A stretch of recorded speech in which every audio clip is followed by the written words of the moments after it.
हमारे भोले बाबा भी संत थे, परम संत थे भोले बाबा। आपको पता है भोले बाबा का जब बारात गई थी, विवाह हुआ था, क्या हुआ था? जब बारात गई थी भोले बाबा की तो भूत प्रेत साथ में गए और वेढंगा उन्होंने श्रृंगार किया, सांप बिच्छू लटका के गए। लेकिन आप लोग माताएं जानती होंगी कि जब बारात आती है तो दूल्हा दरवाजे पे जाता है और दूल्हा जाता है तो जो सासू माँ होती हैं, सखियां होती हैं, वो उनका आरता करती हैं। ध्यान से सुनना। तो भोले बाबा भी दरवाजे पर गए और उनकी जो सासू माँ थी मैना जी, वो थाल सजा करके लाई आरता सखियों के साथ। भोले बाबा गणों के साथ खड़े।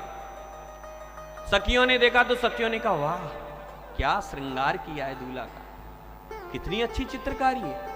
उसको लगा ये सांप बिच्छू जो लटक रहे हैं, गले में सर्प, कानों में कुंडल की जगह बिच्छू, कमर पर सर्प बंधा हुआ है, बागांबर। उसने कहा ये कोई श्रृंगार है, चित्रकारी है। अब उसे ये नहीं पता था कि ये सब असली है, नकली कोई नहीं है।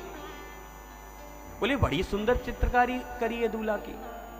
तभी मैना जी ने वो थाल लिया आरते का और आरता करने लगी। जैसे ही आरता किया, आगे को ताप लगा सर्प को गले में, और जैसे ही ताप लगा दीपक का, उसने फूंकार मारी और फूंकार मार के सर्प खड़ा हुआ कि तुरंत मैना जी ने वहीं थाल पटक दिया और भाग्य भवन बैठी अति त्रासा। अंदर भवन में चली गई, दरवाजा बंद कर लिया। अब आप लोग बताओ, कोई दूल्हा बारात लेके जाए और उसके ससुराली गण दरवाजा बंद कर लें तो कितना बड़ा अपमान होगा। लेकिन भोले बाबा वहीं खड़े मुस्कुरा रहे। एक गण ने कहा, बाबा अपमान हो गया। भोले बाबा बोले, कब? बोले तुम्हें नहीं पता चला, ये अभी अपमान कर दिया तुम्हारी सासू माँ ने। बोले कब? बोले अभी तुम्हारी सासू माँ आई और थार पटक के अंदर चली गई, दरवाजा बंद कर लिया, अपमान हो गया।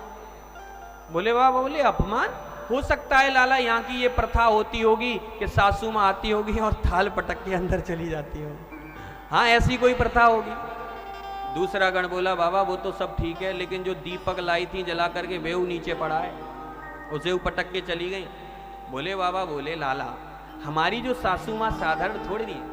अरे पर्वत की पत्नी है, जैसे पर्वत विशाल होता है ऐसे उनका ज्ञान विशाल है। उन्होंने अपने ज्ञान से सोचा होगा कि जिनके मस्तक पर अर्ध चंद्रमा का प्रकाश विद्यमान है, उनको थोड़ा सा दीपक दिखाने से क्या होगा, इसलिए वो दीपक को पटक करके चली गई। तीसरा गण बोला, बाबा चलो ये तो ठीक है, लेकिन जो जल की लुटिया लाई थी, झारी बेहू नीचे पड़ी है, बहू पटक के चली गई। भोले बाबा बोले, लाला इतना तो तू भी जाने, जाकी जटा में गंगा जी का वास हो, उसको थोड़ा सा जल दिखाने से क्या होगा, इसलिए उसे भी पटक करके चली।